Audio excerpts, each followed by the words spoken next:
আসসালামু আলাইকুম। আপনার সাথে আমার নিজের কিছু কথা শেয়ার করি। যেটা মরুভূমিতে আইছি মাজরার কাজ করার জন্য। যারা মাজরা কাজ করে এরা বুঝতে পারবো যে মাঝে যে কত কষ্ট। যেটা আমি ৩.৫ লক্ষ টাকা দিয়ে আইছি এই মাজরার কাজে।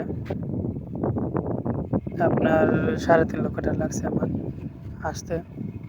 তো বলছি যে মরুভূমিতে থাইকা রুমের থেকে বাড়ি এলে শুধু মরুভূমি আর মরুভূমি দেখি। মাজরার কাজে আইছি। তো বলছে ৩.৫ লক্ষ টাকা উঠে তাহলে চলে যাবো বাড়িতে। তো মানুষের দেখেন টাকার কি লোভ। ৩.৫ লক্ষ টাকা উঠাইছে, উঠানোর পরে মানে যে আর একটু টাকা পয়সা থেকে একটু ঘর ঠিক করি বা একটু জায়গা কিনি, এরকম চিন্তা ভাবনা আসলো। এরকম করে তো মরুভূমিতে এত কষ্ট করে থাকে আপনার 7 বছর কেটে গেল। টাকার লোভ আর কি, বুঝছেন? টাকার লোভ করতে করতে 7 বছর কেটে গেল মরুভূমিতে। যে মানুষের এইলো টাকার লোভ।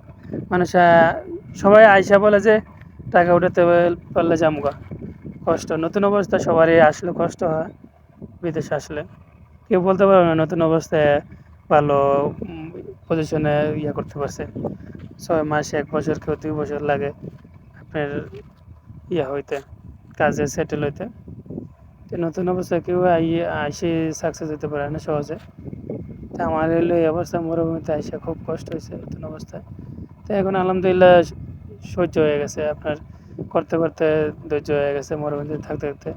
মরুভূমিতে গরম, খাওয়ার সমস্যা, মিলাইছিল অনেক সমস্যা। তারপর এরকম করতে করতে 7 বছর কেটে গেল। মরুভূমি আপনাকে দেখায় কিছুটা। এই দেখেন আমি যে মরুভূমিতে কাজ করি, যে দেখেন